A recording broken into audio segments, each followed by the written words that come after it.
Welcome to our ongoing discussions for the second half of the course on the metaphysical side of the philosophy of religion.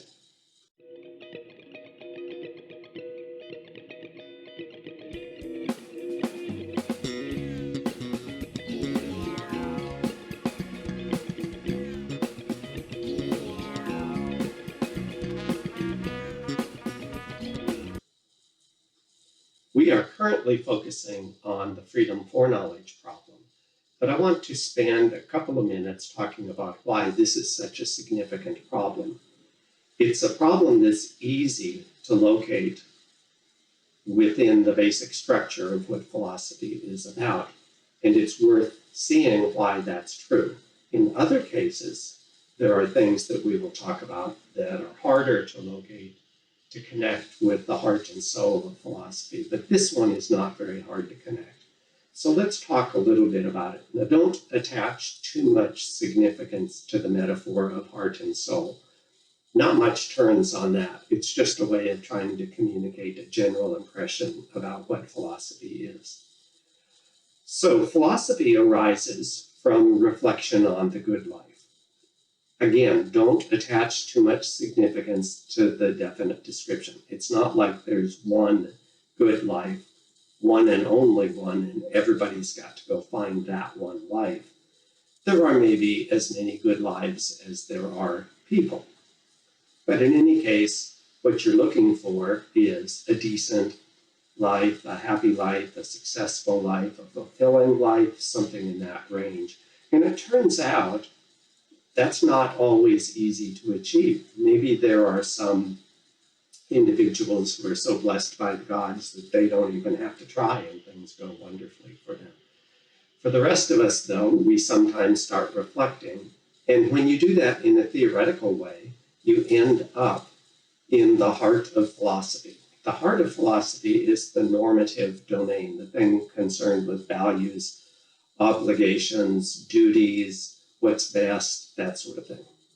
So it covers things like ethics. It covers social and political thought, how to live in a community, what sort of communities would be best, what sort of social structures are justified and which ones aren't, as well as aesthetics. I call that the heart of philosophy.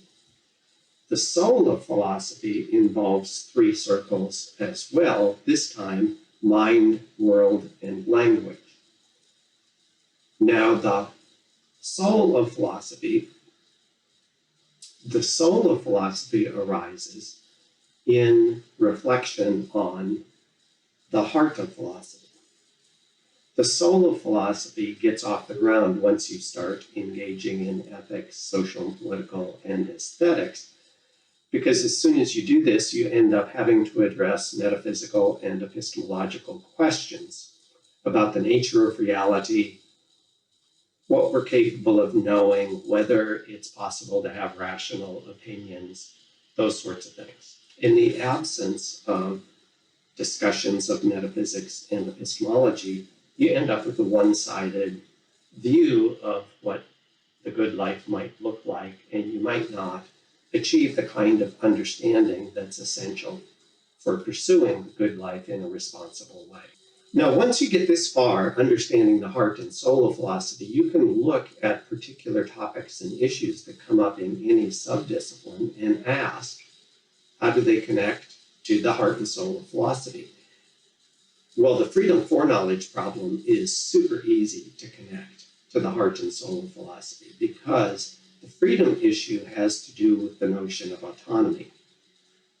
We don't like the thought, it's not a very comforting thought, to think you're just at the whim of forces and fates that you have no control over.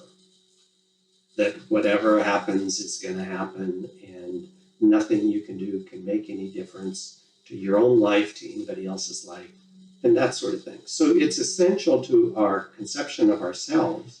It's essential to the way we value what it is to be human beings like ourselves, that we are autonomous creatures, that in some way or another, a small part of our destiny, our fate, our future is up to us. So if you find features in your theology that look like they threaten such autonomy, that would be a bad thing. That would be a disturbing thing. Now, there are people who are attracted to fatalistic and deterministic pictures, but they typically try to figure out a way to defend autonomy or value or something in the neighborhood. So even if there are ways to try to defend a picture of autonomy that are compatible with determinism and fatalism, at least there's some pressure on the view from the fact that there's something that seems to threaten that autonomy. Something has to give, something has to be developed further if you're going to try to make sense out of this. So if God's foreknowledge ends up threatening human freedom, there's something bad about the theology that leads to that conclusion.